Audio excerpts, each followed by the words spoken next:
Thank you, Dr. Nguyen Trong KHOA, Deputy Director of the Department of Medical Examination and Treatment, Ministry of Health, Distinguished Associate Professor Dr. Nguyen T. Suyen, Professor Din Zon Antoine, and all colleagues. Today, I would like to present the issue of GINA 2025. A very important point is that GINA 2025, for the first time, allows the use of type 2 inflammatory biomarkers. We have many such biomarkers, but the two most important are blood eosinophils and FeNO, which are used in the diagnosis, assessment, and management of asthma. As you know, GINA 2024 did not mention or allow the use of biomarkers in these aspects. However, a point that carries considerable weight is that GINA repeatedly emphasizes that these factors are subject to many variations, especially the circadian rhythm. Colleagues can refer to GINA 2025, page 2024, which dedicates an entire chapter to biomarkers. Regarding FeNO, they state that it has a modest correlation with eosinophils in sputum and blood. High eosinophil levels in asthma are characteristic of type 2 airway inflammation, i.e., with IL-4 and IL-13. However, it is always noted that FeNO is very variable and can increase in cases other than asthma, such as eosinophilic bronchitis, allergic diathesis, allergic rhinitis, and atopic dermatitis. Therefore, we must also pay attention to this situation. Conversely, it does not increase in several asthma phenotypes, such as non-eosinophilic asthma or asthma accompanied by obesity. In patients with typical asthma symptoms who have not yet used ICS, FeNO greater than 50 ppb in adults and adolescents and FeNO greater than 35 ppb in children are considered significant. A FeNO level above 25 ppb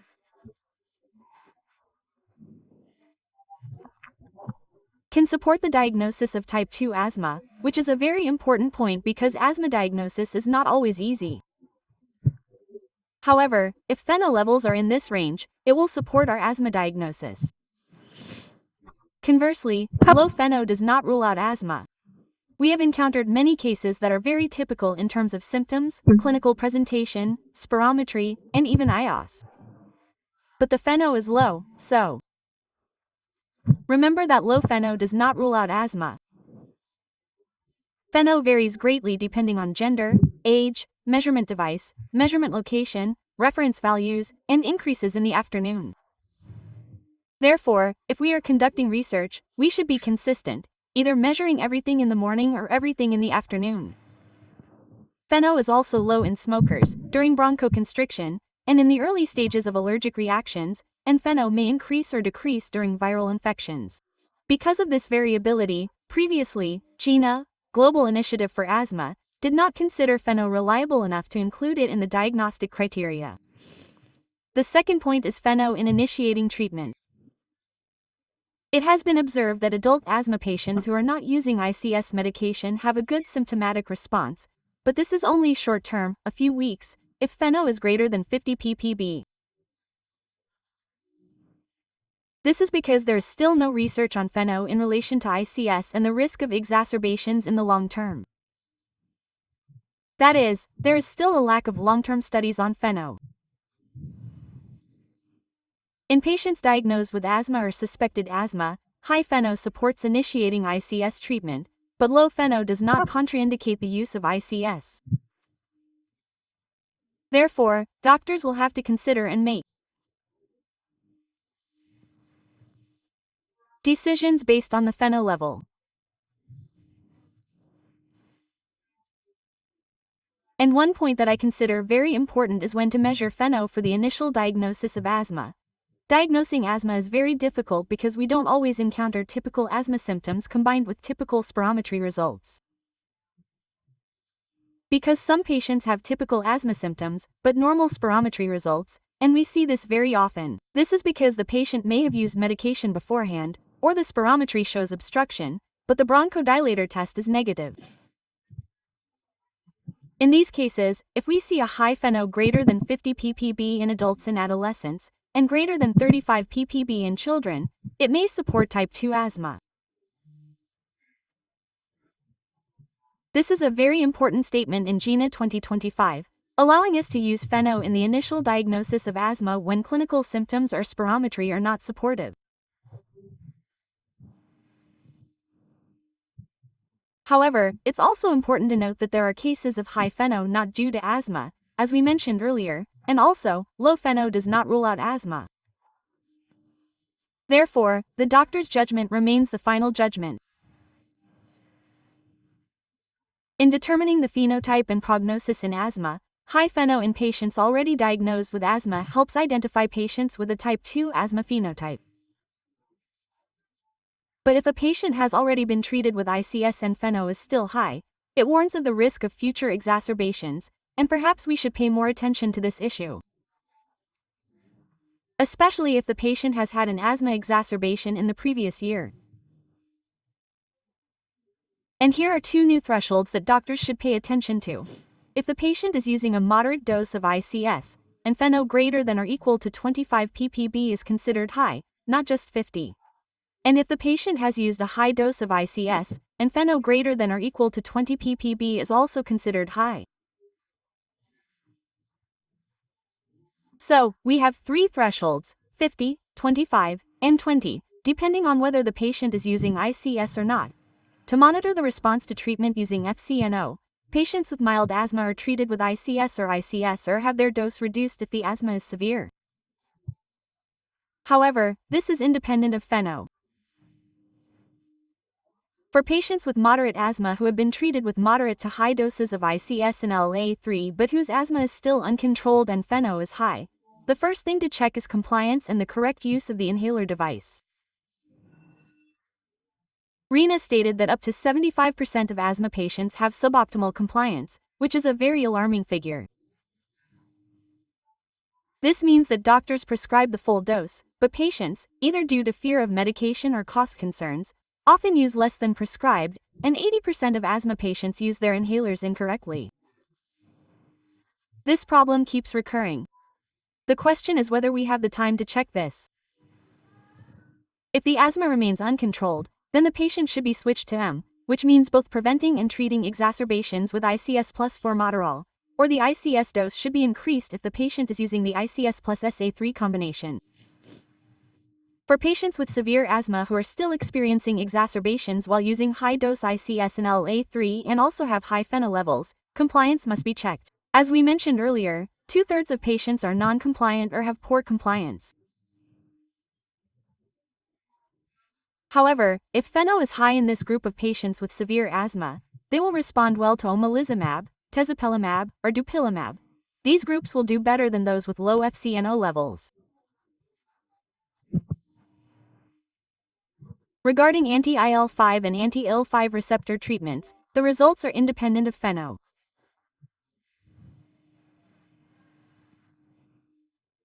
The second biomarker that GINA included this time is the amount of eosinophils in the blood. In a patient with typical asthma symptoms, GINA suggests using national or regional reference values, and if the level is high, it supports the diagnosis of type 2 asthma, especially when the sputum eosinophil count is normal or elevated but does not respond to bronchodilators. This is also equivalent to FeNO. However, a low eosinophil count does not rule out asthma. It's also important to note that high eosinophil counts can occur in non-asthmatic conditions. For example, parasitic infections, allergic rhinitis, atopic dermatitis, chronic rhinosinusitis with nasal polyps, Churg-Strauss syndrome, or eosinophilic granulomatosis with polyangiitis. Eosinophils, as well as FeNO, vary significantly with age and gender. Levels are lower in the afternoon than in the morning, which is the opposite of FeNO. This depends on geographical location, obesity status, and exposure to allergens in sensitive individuals. Eosinophil counts will decrease if corticosteroids are used in any form, whether nasal spray, inhaled, or oral. If a patient with severe asthma is using a high dose of ICS and their eosinophil count is greater than 150 cells per microliter, it suggests type 2 inflammation. An eosinophil count greater than 150 cells per microliter is the general threshold for using biologic drugs targeting type 2 inflammation. There's a point here that if a severe asthma patient's eosinophil count doesn't reach the 300 microliter threshold, It needs to be measured at least 3 times, and we may need to lower the oral corticosteroid dose to the lowest possible level or stop it for a day or two to increase the eosinophil count to the threshold for biologic drug use. That is, we will try to measure the 300 cells per microliter threshold to be eligible for biologic drug use. A high eosinophil count in a patient with a confirmed asthma diagnosis corresponds to the eosinophilic asthma phenotype. A high eosinophil count in a patient who had an exacerbation in the previous year will have a higher risk of future exacerbations if the patient is using medium to high doses of ICS or OCS. In reality, we often pay less attention to the risk of exacerbations, so I would like to ask doctors to pay more attention to this. In patients with mild asthma, the risk of severe exacerbations can be reduced with salmeterol, and this is independent of the total eosinophil count. In patients with moderate asthma treated at GINA step 3 or 4 who still have uncontrolled asthma and high eosinophil counts, check adherence and proper use of medication and consider using a mask or increasing the ICS dose. The higher the eosinophil count, the stronger the effect of ICS. In patients with severe asthma who still experience exacerbations despite treatment with high-dose ICS, patients with high eosinophil counts will respond better to biologics than patients with low eosinophil counts. Another point is the risk factors for severe asthma exacerbations. GINA 2025 adds the results of the Oracle study. This study supports GINA's recommendations on risk factors and considers type 2 biomarkers, high blood eosinophils, and high FeNO as new risk factors included in the new GINA 2025 guidelines for factors causing severe asthma exacerbations. These are the risk factors for severe asthma exacerbations, which doctors are probably already aware of. Uncontrolled asthma symptoms: if the patient abuses salbutamol, if the patient does not use enough ICS, comorbidities, pregnant women exposed to risk factors, psychological problems, and inflammatory markers. For the first time, high blood eosinophils and high FeNO are included, as well as a history of exacerbations requiring intubation, ICU admission, and a severe exacerbation in the previous year. These are the risk factors that will cause an exacerbation. In particular, in 2025, they emphasize that they have rewritten and revised the diagnosis of asthma in children aged 5 years and younger very thoroughly. For children aged 5 and younger, 3 criteria must be met for a diagnosis of asthma. The first criterion is that the child experiences recurrent wheezing or has at least one episode of wheezing and asthma-like symptoms outside of the wheezing episodes. The second criterion is that there is no other cause for these symptoms. The third criterion is a response to asthma medication. All 3 criteria must be met to diagnose asthma in children aged 5 and younger. This means the child shows a short-term response to SABA or a short-term response to ICS, or a reduction in frequency and severity when treated with a trial of ICS and SABA. We are very pleased that GINA 2025 has included respiratory oscillometry. Previously, we called it impulse oscillometry or forced oscillation oscillometry. Now, the term used is respiratory oscillometry.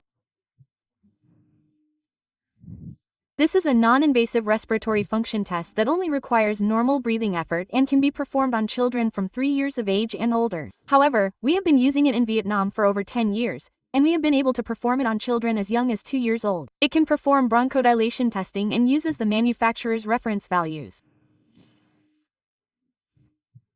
We are very happy that GINA has included respiratory oscillometry in GINA 2025.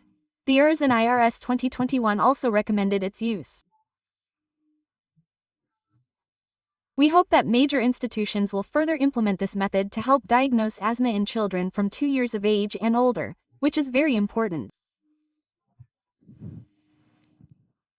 Regarding asthma treatment in children aged 5 and younger, it is described in detail in the new R chapter, so please refer to it. It is still stated that there are few treatment options when children have asthma symptoms only 2 days a week or less, and do not experience severe wheezing. Even low-dose ICS is being used in children, including those aged 5 and younger. Regarding research on younger children aged 5 and under with asthma exacerbations, in addition to using salbutamol, Consider the use of intravenous isotonic magnesium sulfate infusion over 10 to 20 minutes in children older than 2 years experiencing exacerbations. Another change is that the target oxygen saturation level, previously 94 to 98%, is now changed to greater than or equal to 94%. In the diagnostic algorithm for asthma in adults and adolescents, and children aged 6 to 11 years, respiratory function testing remains a priority, and for the first time, the role of biomarkers is included. The biomarker is located here. This is the first time it has been included in the asthma diagnostic algorithm. Regarding asthma treatment protocols for adults and adolescents, the first-line treatment remains prioritized, using ICS or to prevent and treat exacerbations.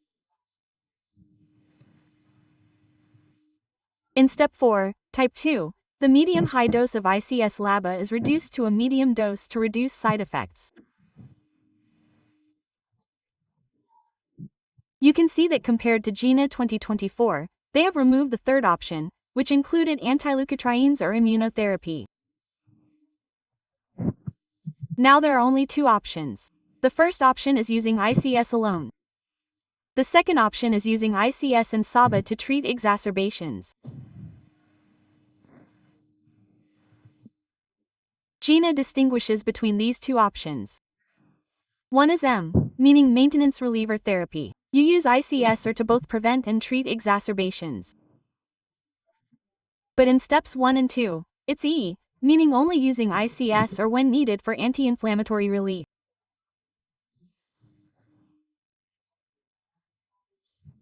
We strongly disagree with the idea of only using it when needed, and we have discussed this many times in GINA meetings.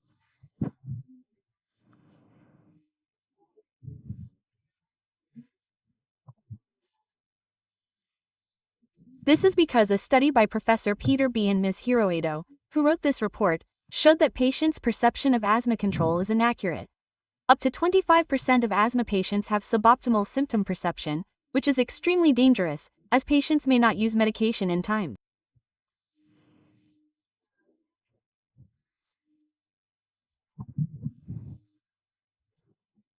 They only use rescue medication when needed, may delay seeking medical attention, and the consequence is uncontrolled asthma, even death.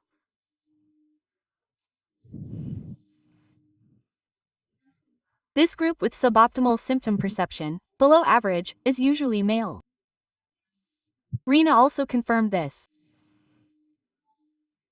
I know that 4 doctors have died from asthma, 3 of whom were male. Therefore, we are very afraid of allowing patients to use medication only when needed. On the other hand, 15% of patients are anxious and will always use more medication than needed.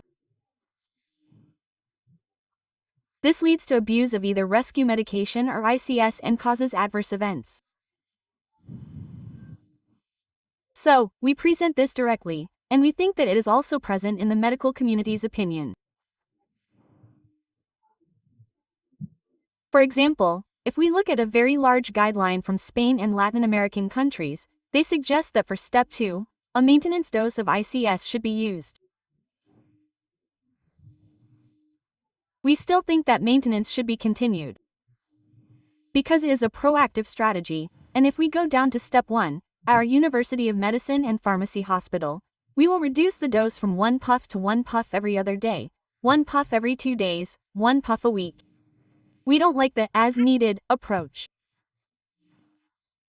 because you can see that 40% of patients will be unsafe. I also spoke directly with Dr. Heroid, and she said that there needs to be an RCT study before GINA can be convinced.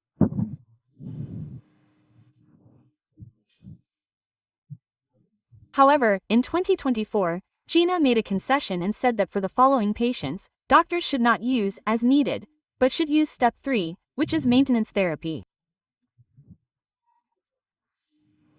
Firstly, patients with asthma symptoms on most days. Waking up at night due to asthma more than once a week. The patient is smoking and has poor perception of their bronchoconstriction symptoms. This means that 40% of patients fall into this group. Secondly, they recently experienced a severe exacerbation threatening their life. Thirdly, they have severe airway hyperresponsiveness. Fourthly, they are exposed to seasonal allergens. For these 7 groups, doctors should not allow them to use medication as needed. However, there is a drawback. Doctors cannot identify groups 4 and 6. Doctors don't know who has poor perception and who has excessive perception. Similarly, we don't perform hyperresponsiveness tests. Therefore, in our opinion, we should still maintain and find the lowest effective dose for the patient. This is the safest method for both the patient and the doctor.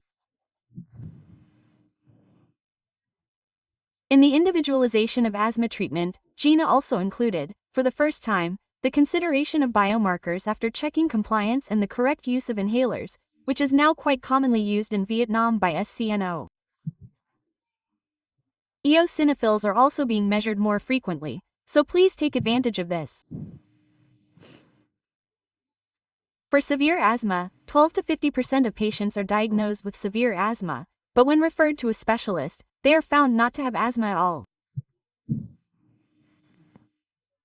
Therefore, their symptoms and exacerbations may be due to comorbidities and not severe asthma. Therefore, a diagnosis of severe asthma should only be established after assessment by a specialist. So, please refer patients to a higher level of care before diagnosing severe asthma.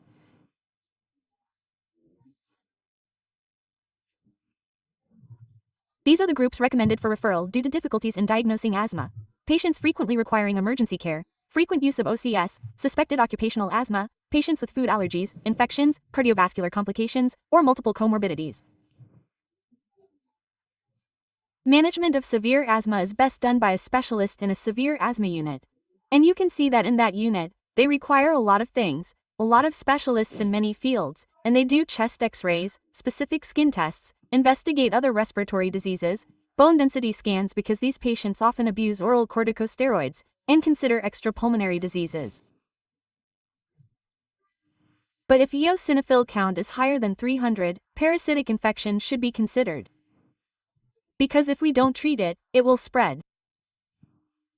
And if the blood count is very high, for example, greater than 500, other causes such as disease X should be considered. For severe asthma treatment, from high ISESLA, we will add LAMA. We already have the triple therapy in Vietnam, but it has not yet been approved for use in severe asthma. We have omalizumab, we will have tezepelumab, and I emphasize that OCS is the last resort. We are always very afraid of OCS.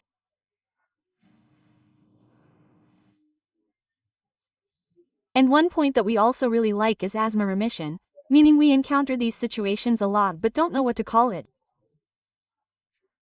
Since last year, GINA has introduced the concept of asthma remission. That is, the patient has no asthma symptoms or no exacerbations for a certain period. They may not be using any medication at all. Complete remission also includes normal lung function tests, inflammatory markers, and normal airway function. That is, not only symptoms but also lung function tests and inflammatory markers. In severe asthma, treatment with biologics also has the concept of remission during treatment or after discontinuation of treatment. The most important point is that the concept of asthma remission is consistent with GINA's long-term asthma management goals, including controlling asthma symptoms and minimizing the long-term risks of asthma. That is, asthma remission is a goal that we should aim for. But note that asthma remission does not mean a cure in both children and adults. Therefore, it will relapse. Therefore, for patients with well-controlled asthma, we still need to use maintenance ICS, and still need to monitor respiratory function to prevent the risk of respiratory function decline. Asthma remission is a rich field of research. We currently have many patients with well-controlled asthma who are using ICS once a week and only have follow-up visits once a year, and we see that they have met the GINA standards. Thus, GINA 2025 emphasizes the role of biomarkers of type 2 inflammation, FeNO, and eosinophils. The diagnosis of asthma in children 5 years and younger is being reviewed very carefully. Please refer to chapters 10, 11, and 12 of GINA 2025. For the treatment of asthma in adults and adolescents, only methods 1 and 2 are included in the table. In fact, anti-leukotrienes and specific immunotherapy are still included below, but are no longer included in Method 3. In Method 2, Step 4, ICS-3 only includes the medium dose, omitting the high dose, and action plans for asthma patients with two different treatment approaches are also clearly stated in GINA. The severe asthma chapter has been rewritten and updated, and finally, asthma remission is consistent with GINA's long-term asthma management goals. We hope that doctors will continue to lower the dose for their asthma patients to the lowest dose that still provides good symptom control, good respiratory function test results, and control of inflammatory markers. Thank you to everyone at the conference.